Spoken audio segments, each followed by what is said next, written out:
ராஜயோகம் டிவி நேயர்களுக்கு வணக்கம். நான் உங்கள் அபிநயா. நம்ம ராஜயோகம் டிவியில் தொடர்ந்து ஆன்மீகம் சம்பந்தமாக நிறைய தகவல்களை பார்த்துட்டு வரோம். வழக்கம் போல நம்ம நிகழ்ச்சிக்கு வருகை தந்திருக்கும் ராஜயோகம் புகழ் ராஜயோகம் டாக்டர் கே ராம் சார் அவர்களை வரவேற்கலாம். சார் வணக்கம் சார். சார் நான் பார்த்துருக்கேன் நிறைய இடத்துல இப்போ சென்னையில், ஏன்னா எங்கள் ஊர் சைட்லலாம் ஆடி பெருக்க மட்டும் தான் பெருசாக கொண்டாடுவாங்க. ஆனால் சென்னையில் பார்த்தா இருக்கிற எல்லா கோயில்லையுமே ஆடி மாதத்தை அவ்வளோ சிறப்பாக கொண்டாடுறாங்க. எந்த மாதிரியான கோயில்கள் அப்படின்னு பார்த்தோம்னா அம்மன் இருக்க எல்லா கோயிலும் பயங்கர ஃபேமஸாக கொண்டாடுறாங்க. இதுக்கு பின்னாடி என்ன காரணம் சார் இருக்கு? பொதுவாகவே கடந்த நிகழ்ச்சியில் நம்ம சொல்லும் பொழுது ஆடி மாதத்தில் பண்ணக்கூடிய பிரார்த்தனைகளுக்கு அளவுக்கு அதிகமான பலன் இருக்குது அப்படிங்கிற விஷயத்த சொல்லியிருந்தோம். உங்களுடைய வாழ்க்கையில் திருப்பு முனைகளை சந்திக்கணும் அப்படின்னா, உங்களுடைய வாழ்க்கையில் திருப்தி அப்படிங்கிறது பெருகணும் அப்படின்னா ஆடி மாதத்தில் பண்ணக்கூடிய பிரார்த்தனைகள் வழிபாடுகளுக்கு அபரிதமான நன்மைகள் அப்படிங்கிறத சொல்லியிருந்தோம். அதற்கு பல்வேறு காரணங்கள் இருந்துகிட்டு இருந்தால் கூட பொதுவாகவே ஆடி மாதத்தில் வரக்கூடிய பூரம் நட்சத்திர தினத்தன்று ஆண்டாள் அவதரித்ததாக சாஸ்திர ரீதியாக சொல்லப்பட்டிருக்குது. இது மட்டும் இல்லை, ஒரு தெய்வம் பிறந்த காரணத்துக்காகவே நமக்கு நல்லது நடக்குது அப்படிங்கிற மாதிரி மாத கணக்கில் எடுத்துக்க வேண்டியதில்லை. அதை விட ஆழமாக கவனிச்சிங்க அப்படின்னா, அந்த காலத்தில் அதாவது முனிவர்கள் 30 தேவர்கள் சம்மந்தப்பட்ட விஷயங்களில் தவம் இருப்பாங்க இல்லையா. நம்ம சாதாரணமாக பிரார்த்தனை தான் பண்ணுறோம் அல்லது வேண்டுதல் பண்ணுறோம். அதில் கூட பிரார்த்தனை வேண்டுதலுக்கு மேலே ஆசை அப்படிங்கிறது அதிகமாக வந்துட்டுருக்கு அப்படிங்கிறது உண்மை. யதார்த்தமான வேண்டுதல் அப்படிங்கிறத விட எதிர்பார்ப்புக்கான வேண்டுதல் அதிகமாக இருக்குது அப்படிங்கிறது உண்மை. ஆனால் அந்த காலத்தில் எந்த ஒரு விஷயத்தையும் எதிர்பார்க்காம ஊசி முனை மீது தவம் இருந்து அந்த தவத்தின் மூலமாக கடவுளை கண்டு அந்த கடவுளை பார்க்கும் பொழுது வரம் கேட்குறாங்க இல்லையா. அந்த வரம் கிடைக்கக்கூடிய மாதம் இந்த ஆடி மாதம் வந்துட்டு இருக்குது. நான் முன்னாடியே சொன்ன மாதிரி 30 தேவர்கள் மட்டுமல்ல, கடுமையான தவம் இருக்கக்கூடிய முனிவர்கள் கூட இந்த மாதிரியான ஆடி மாதத்தில் தான் தன்னுடைய தவம் அப்படிங்கிற விஷயத்தை ஆரம்பித்தாங்க அப்படிங்கிறது உண்மை. ஆக உங்களுடைய வாழ்க்கையில் நீங்கள் ஆசைப்பட்டோ அல்லது சாதாரண பிரார்த்தனையாக இருந்தால் கூட அந்த பிரார்த்தனை சம்பந்தப்பட்ட வேண்டுதல் ஆடி மாதம் இருந்தது அப்படின்னா கண்டிப்பாக உங்களுக்கு வரம் கிடைக்குதோ இல்லையோ, ஆனால் கடவுளுடைய உதவி கரம் கிடைக்கும் அப்படிங்கிறது உண்மை. அதனால தான் ஆடி மாதத்தில் வழிபாடு வச்சுக்க அப்படிங்கிறது. அது கூட எதற்காக? பெண்கள் சம்மந்தப்பட்ட அம்மன் சம்மந்தப்பட்ட விஷயங்களில் ஒரு குடும்பத்தில் பெண்கள் வேண்டுதல் வச்சுக்கிட்டாங்கன்னு வைங்களே, கண்டிப்பாக தன்னுடைய நலம் அப்படிங்கிறதுக்கு விட தன்னுடைய கணவன், தாய், தந்தையர் அல்லது பெற்றெடுத்த குழந்தைகள் சம்மந்தப்பட்ட விஷயங்களில் அதிகபட்சமான அக்கறை எடுப்பாங்க அப்படிங்கிறது உண்மை. ஆண்களுக்கும் அது இருந்துகிட்டு இருக்குது.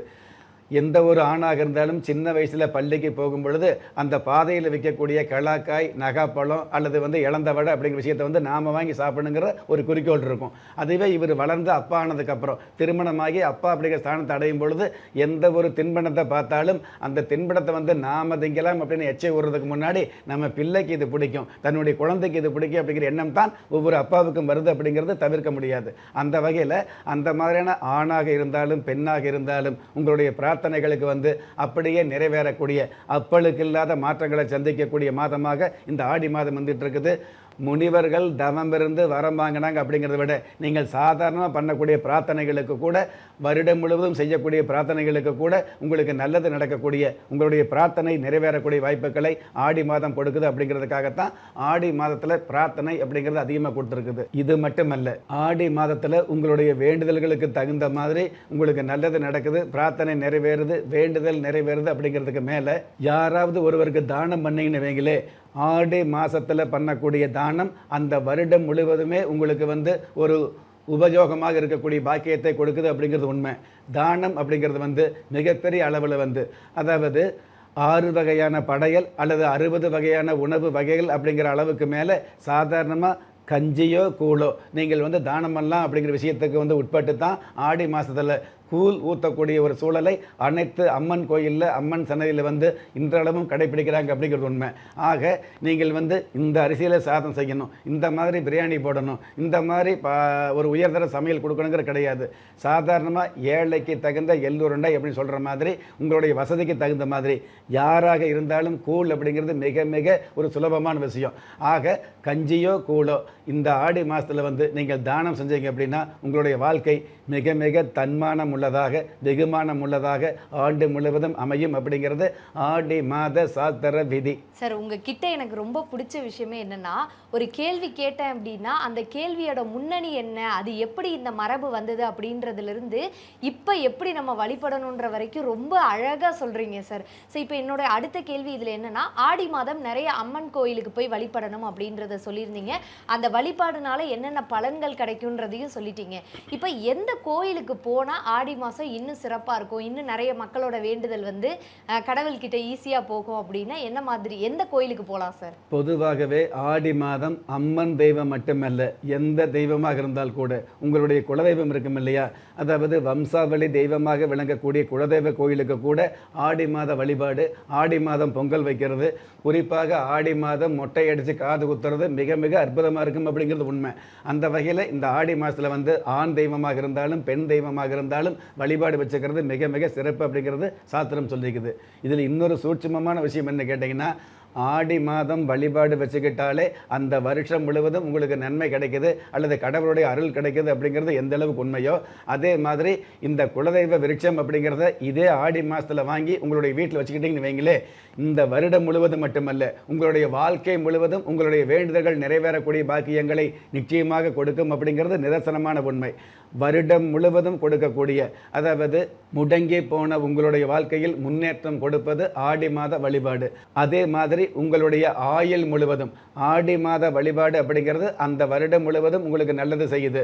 அதே மாதிரி இந்த குலதெய்வ விருட்சம் அப்படிங்கிறது உங்களுடைய ஆயுள் முழுவதும் உங்களுக்கு நன்மை அப்படிங்கிற விஷயத்தை உண்மையாக கொடுக்கும் அப்படிங்கிற விஷயத்தை இந்த நிகழ்ச்சி மூலமாக மென்மையோடு பதிவு பண்ண கடமைப்பட்டிருக்கிறேன்.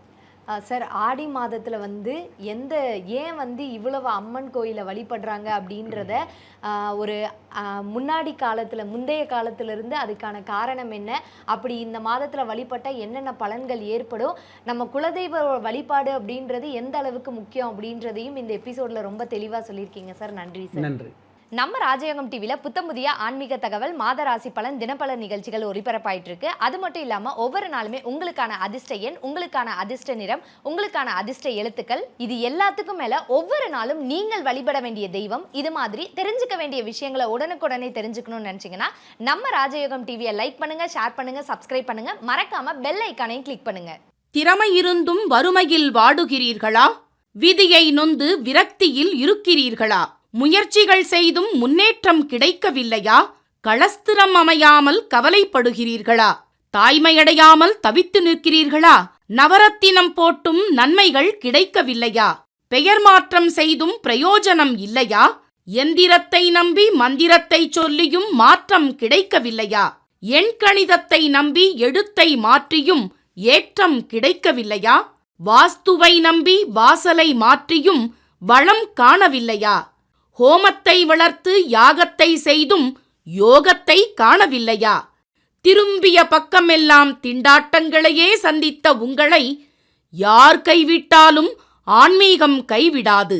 ஆம், அண்ட நிழலும் இல்லை, ஆதரிக்க யாரும் இல்லாதவர்களை குலதெய்வம் கைவிடுவதில்லை. கிள்ளி கிடைக்கக்கூடிய யோகங்களை அள்ளிக் கொடுக்கக்கூடிய ஆன்மீக அற்புதம் குலதெய்வ விருட்சம். திக்கற்ற யாவரும் ஒப்பற்ற பயன்பெற வாங்கி பயனடைவீர். குலதெய்வ விருட்சம். குலதெய்வ விருட்சம், குடும்பமே சுபிட்சம்.